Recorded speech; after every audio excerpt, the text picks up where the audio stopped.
Okay, today is June 12th, 2016. And like I say every time I sit in this chair, um, this is Pastor Barbara, aka Preacher with Parrots. And we have both a live Bible study broadcast going on, and we're making a recording for Preacher with Parrots on YouTube.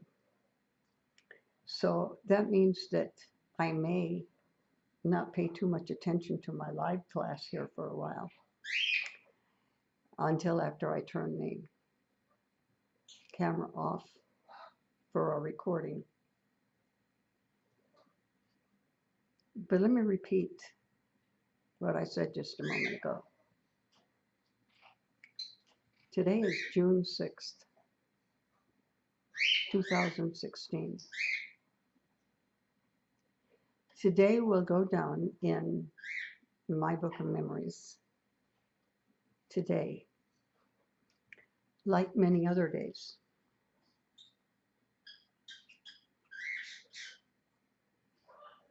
We're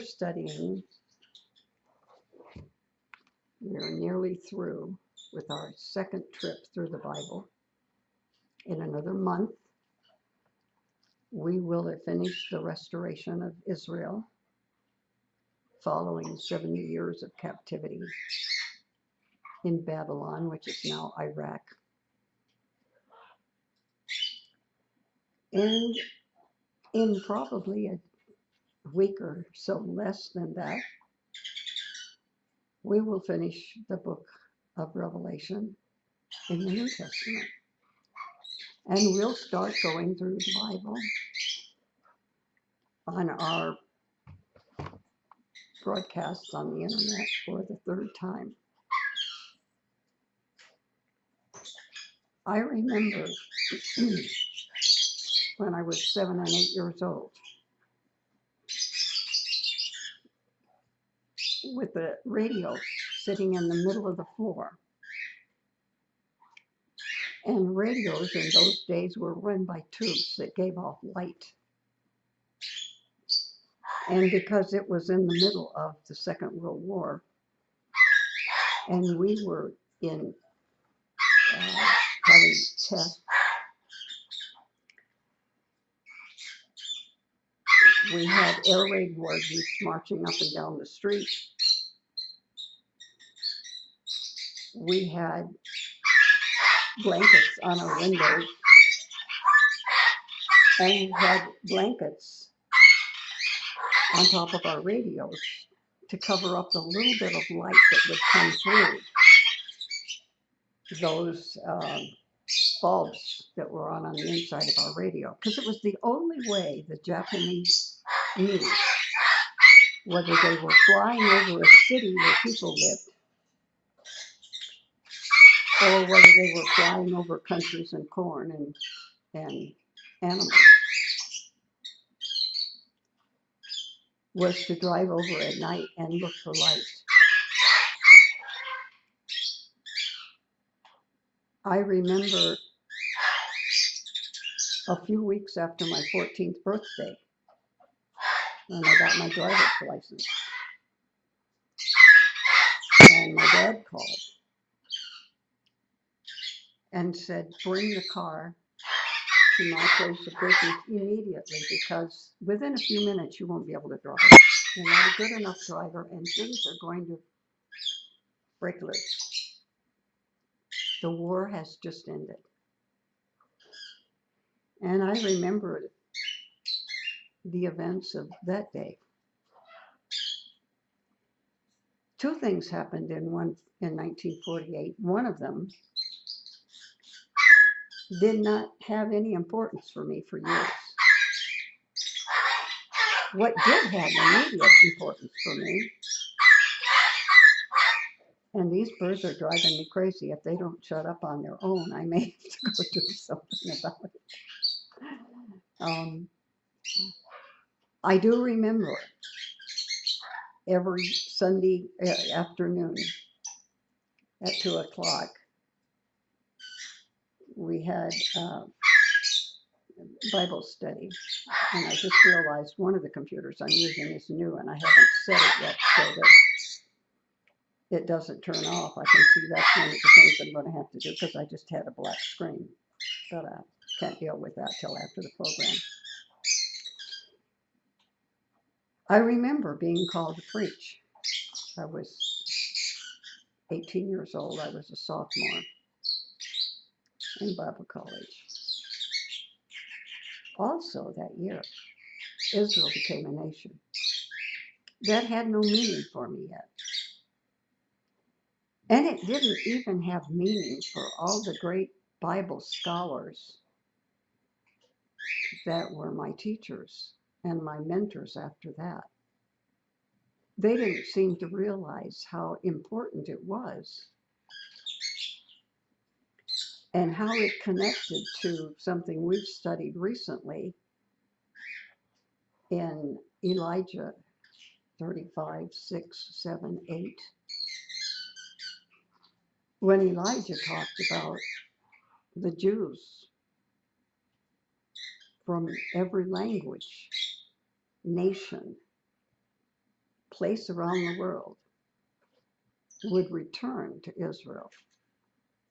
And that none of the things we've been teaching about in the restoration of Israel or in the events in the book of Revelation could possibly come to be unless there was a nation of Israel. And then I remember not too long after burying Sister Rose, my companion in ministry for, at that time, over 44 years, a neighbor called and I said, "What's going on television? I can't get what I want on television." And she said, "That's because they just had a bombing in New York City." And that, of course, was September 11th. And then I remember just a few months ago, hadn't had the television on for several hours, turning it on, and I was being bombarded by news from San Bernardino. When I put my camera on the deck outside of my living room where the computers are, and you look at the forest out there, you are looking at the trees in the San Bernardino National Forest. And when I talk about living on a mountain, and in order to get to where there are a lot of stores and I have a choice of buying from a lot of different things, and I speak of being on the mountain, I'm in the San Bernardino Mountains. If you're in the city of San Bernardino, California, and you look up and you see the mountains, that's where I live. And it wasn't that many days ago, a couple months maybe, that we got the news of the terror attack in San Bernardino, maybe Los Angeles, maybe Palm Springs. But in the Inland Empire, San Bernardino, and then a couple of hours ago, I wake up, because I wake up much later here on the West Coast than most of my viewers in the central part of the country or on the East Coast or even in Europe, occasionally Africa. And I hear 50 dead. 53 seriously injured in the hospital. And we've got another terrorist attack in Orlando, Florida.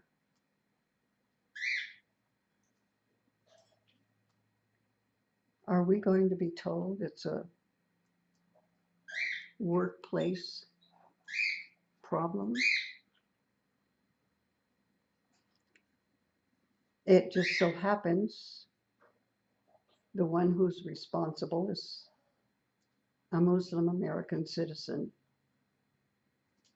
married to a wife from Uzbekistan, so similar to the things which happened close to home for me in San Bernardino. Usually about times like this, I get calls from parents whose kids are worried and want to know, are we at the end of the world? And I tell them, no, I can personally guarantee at least 1,007 years plus. That doesn't mean, as we've studied in the book of Revelation recently, that there will be some islands that will disappear.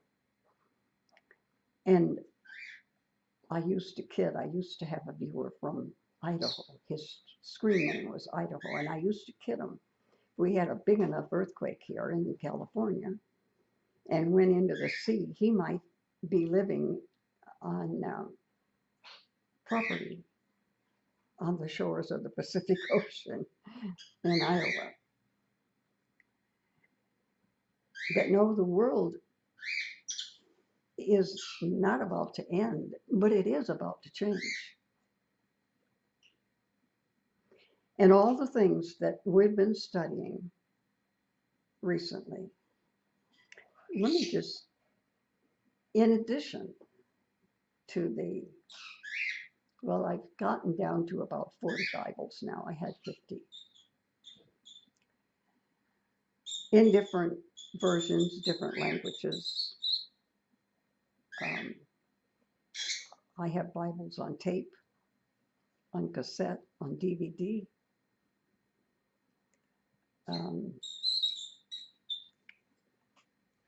I have another book on chronology that I've been looking at recently.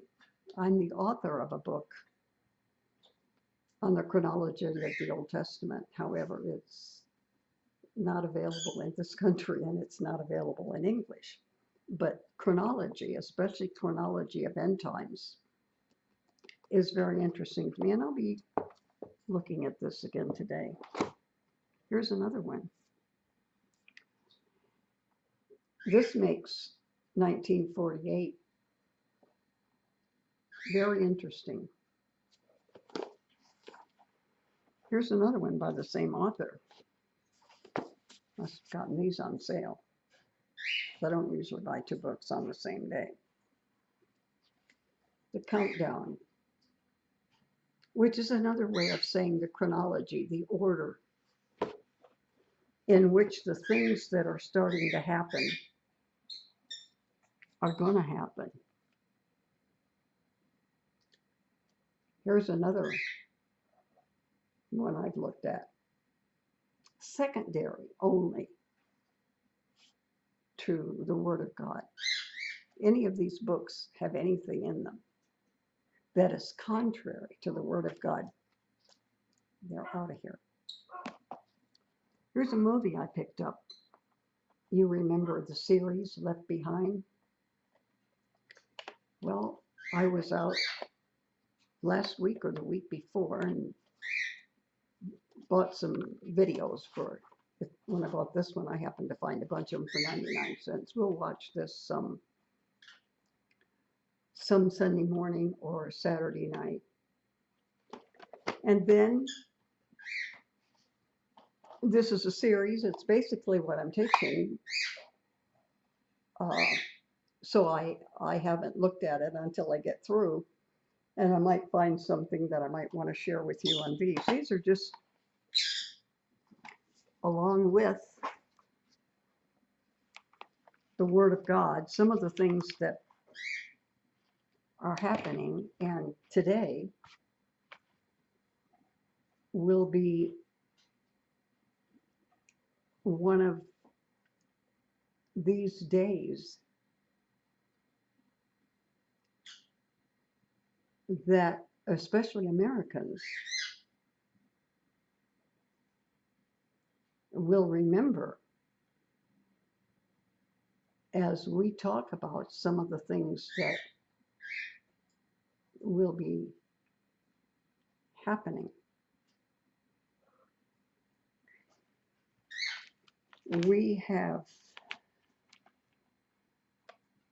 We're going to be talking tonight,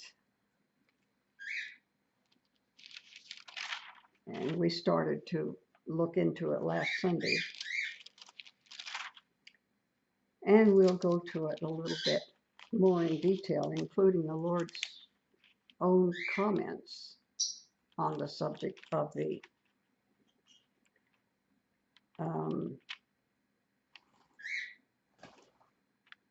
the feast between Christ the bridegroom and the church of born again believers, or we Christians. We'll do that tonight.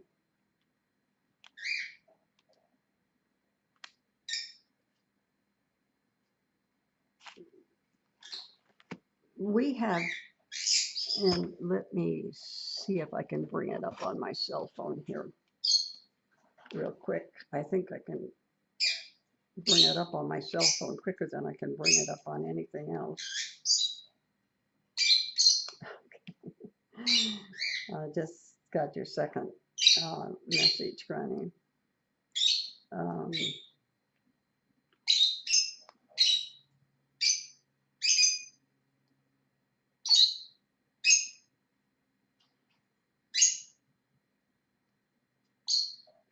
Wow.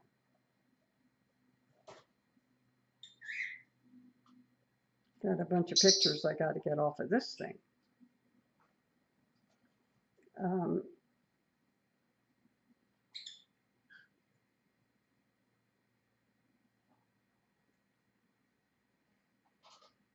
Hang on. I should be getting close to it.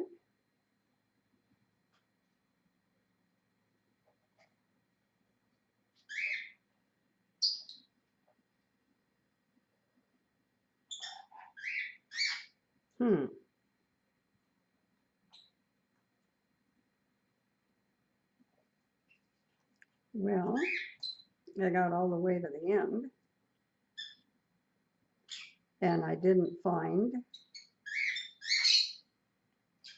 what I was looking for. I need to delete some of this stuff.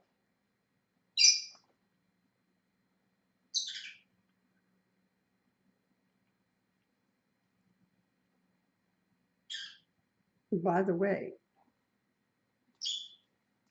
here's a picture of some of you guys.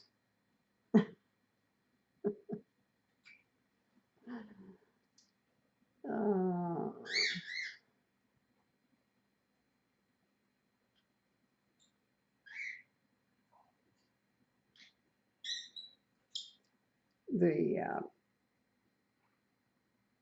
here it is that I'm looking for. We keep referring to this.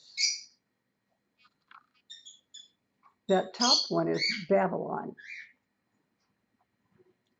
And just to review where we are, when King Nebuchadnezzar had this dream, and Daniel interpreted it for him,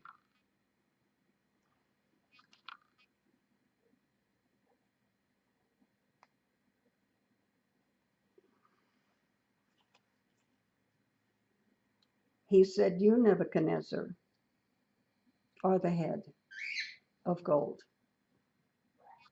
the greatest of these four kingdoms, Babylon, Persia, Greece, and Rome." And then right at the bottom, we see feet that are made partly of the iron we see in the legs representing Rome,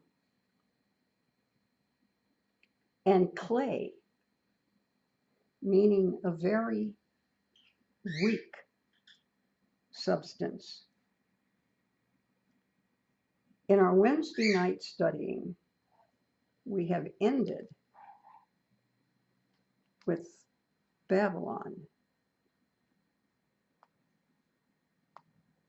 This doesn't speak too much toward my ability in having practiced getting this one ready. It's coming out better on one screen than it is the other.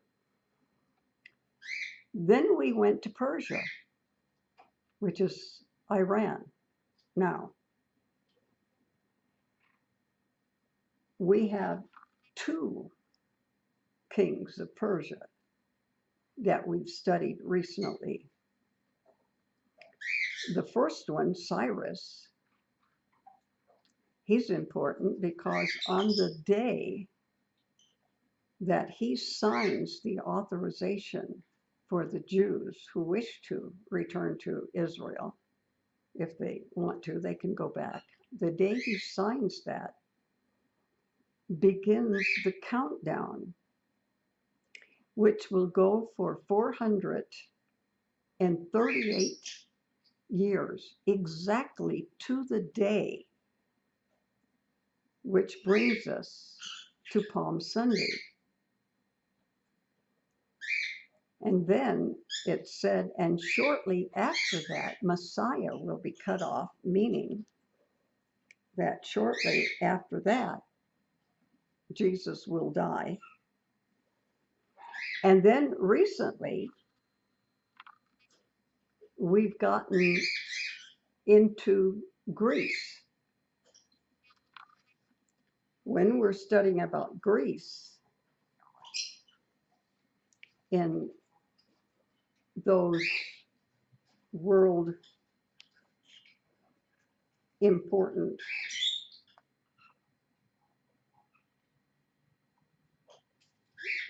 kings,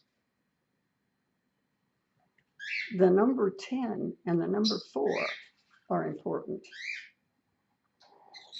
4, because Alexander the Great accomplishes so much in a short period of time, but dies young.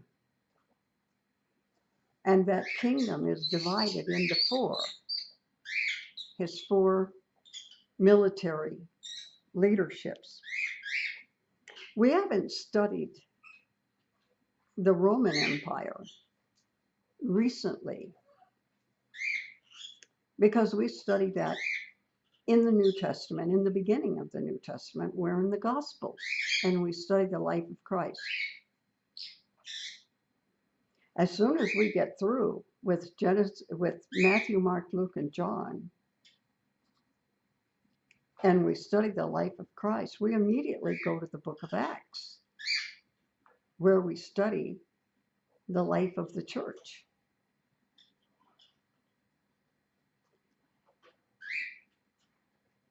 Tonight, I'll be talking to you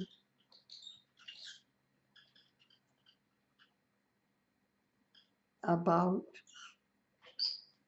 and giving you one of Jesus' own examples about the marriage feasts, and go over probably for the last time what the marriage feasts in those days were like. We've gotten all the way through 21 plagues that are terrible.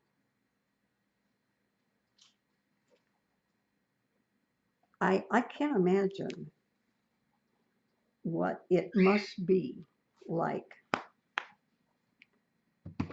for the people in Orlando now. I know what it was like on a smaller scale. We lost only 14 lives in San Bernardino as opposed to 50. And there were some of the 53 who are shot up pretty bad may join those 50 who have already passed away. People remember being in a store and the doors being closed and saying, you can't go, you can't come. Some of my friends that work in San Bernardino, the doors to their businesses were closed and they couldn't come or go. I remember when I was young and lived through the war, and we were attacked. We did not enter the war by choice. We were what was called a neutral nation for so long until we were attacked. So basically, we didn't enter the war by choice. Our ships were bombed in Pearl Harbor. You never forget those days. You never forget those things, even when you get to be as old as I am. There are certain things that stand out in your thinking.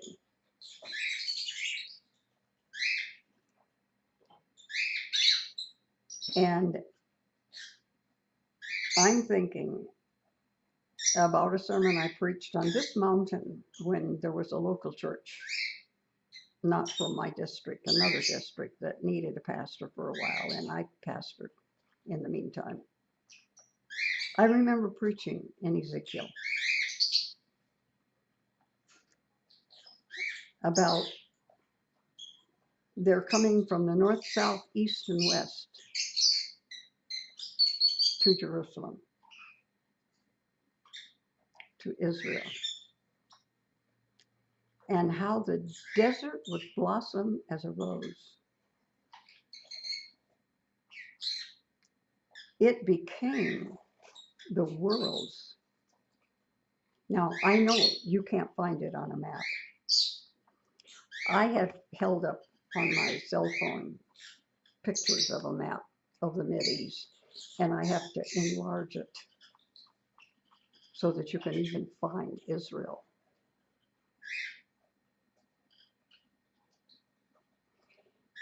But it became the world's largest exporter of fruit and vegetables. And the desert did bloom as a rose, and it had to do with things they found underground that allowed them to come up with a great irrigation system that allowed it, a little country you can only find on a map by enlarging the map. And I remember in 67, I was looking at a picture the other day taken as I was standing in front of the bus that I had ridden to Hebron, where Abraham's wife Sarah was buried. Went to see that tomb, and we could still hear shots from the 67 war. Technically, the war was over, but I was near Palestine, or in what they call Palestine now, and shots were being not fired at us, but I mean, I could hear them. That's too close. Now, some other things have changed. I've mentioned to you before that just like Southern California is an earthquake zone. So is the eastern side of the city of Jerusalem. And I'm going to have to get out my pictures one of these days and show you what the Wailing Wall used to look like, because it doesn't look like that anymore. There's been an earthquake. The Wailing Wall is divided into two. One half of it, the men go and worship and pray and write their little prayer requests down on sheets of paper and stick it between the rocks that make up the wall. And on the other side is for women. Well, on the women's side, you can see the effects of an earthquake that happened since I was there and since I took pictures. And since then, there's a walkway that's constructed. There used to be a sign. If you were going up toward the El Aqsa Mosque, it would say, "No Jews beyond this point." In other words, as an American, as a tourist, I could go into the Muslim area, but Jews couldn't. But if you were over on the Muslim side and you were coming down toward the Wailing Wall, the western wall of the original temple, and you saw the other side of that same sign, it said, "No Muslims allowed beyond this point."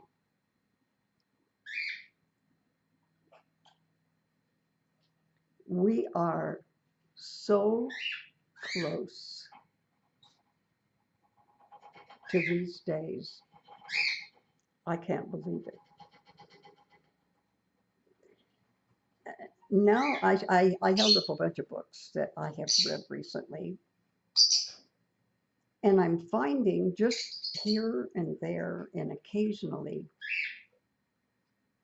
a sentence or a paragraph where somebody sort of agrees with me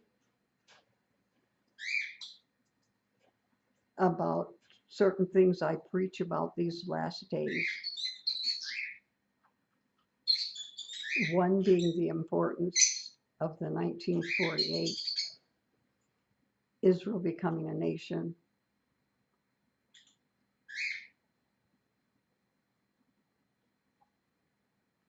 One of the things that I preached in this little church on the mountain, it was just before I started doing this, right after they finally found a pastor for that church. So that would make it about 11 or 12 years ago. Been doing this about 11. And I was someplace that closed down before, a few places before I came here. But most people that know me from live video. And that's been 10 and 11 years ago. One of the last messages I preached that affected me and more people that I know of than most of my sermons do came from the book of Elijah, where all the bones that had once been together and then were separated and laying all over the place, like the Jews all over the world, they would come back together again, but without life. And then new life would be breathed into them. And that's what happened in 1948. And the last thing we read was from the book of Matthew, chapter 24, where Jesus' disciples asked Jesus to give them a few more details about the end of time.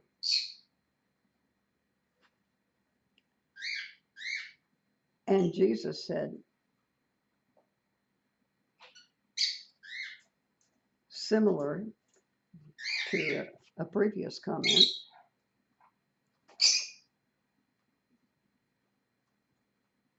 that the end of time will be like the days of Noah, and that the coming of Christ for the church in the air would be like the days of Noah. Noah preached. He put wood together and made an ark. And he preached. And he built an ark. And he preached. And what did the people do? According to the Bible, they did whatever they felt like doing.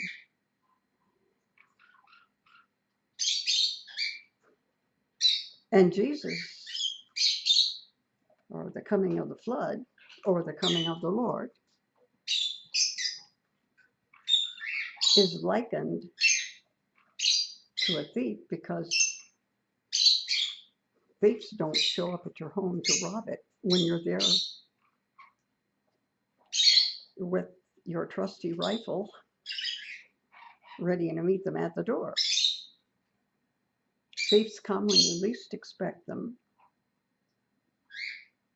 The flood came when the people least expected it.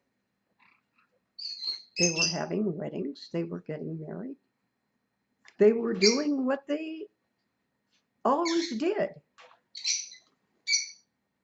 And then one day, God closed the doors of the ark and it started to rain and everything changed. And soon,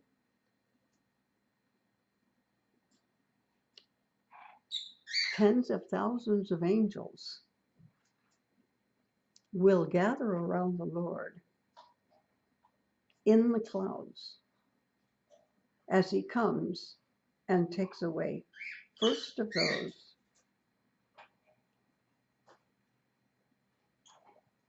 believers who died believing and died living what they believed will go first. And then those who are alive will join them in the air and pass a period of more or less, emphasis on the more, than 7 years. Things don't happen like this. Okay. It isn't like the rapture happens here and then tomorrow afternoon the Antichrist makes a deal with the nation of Israel. Actually, the rapture will come, and shortly after the rapture, we don't know when, but the 7-year period begins not at the rapture, but when the Antichrist strikes a deal with the nation of Israel. On that day, remember the day that Cyrus signs his name and says, as of this day, the Jews may return? Well, when the Antichrist signs a deal with Israel, and I think that has to do with the building of the temple. But forget what the deal is about. When that deal is signed and sealed, that's when the 7 years begin. And there may be some time in between. So don't start counting from the day of the rapture and think that in exactly 7 years, and Jesus will be ruling from the New Jerusalem for 1,000 years. There are some spaces in there of time.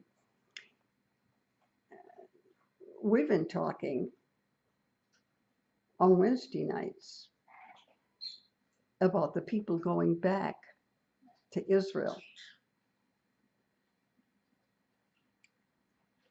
Well, if we hadn't studied it pretty closely, we might have missed some important facts. And one of those important facts would be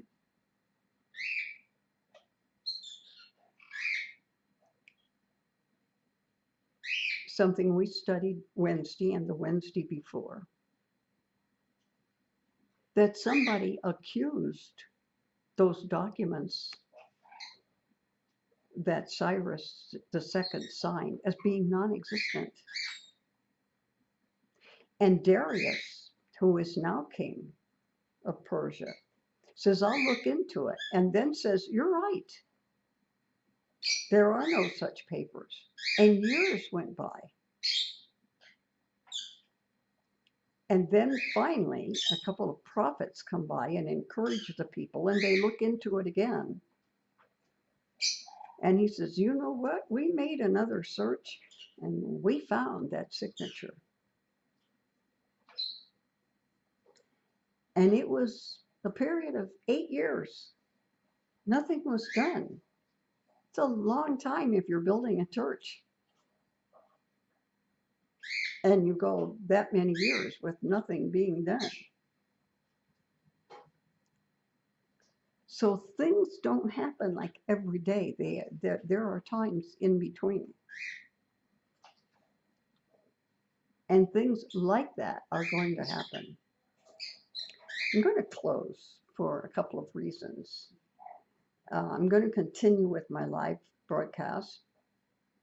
I'm going to close the video because I will be getting the things, I'll be doing them again later on video. But I have a reason for wanting to get this one started. So if my live class will just hang on for a moment. And we now have a video that's 42 minutes and 29 seconds. And until the next video, blessings on you.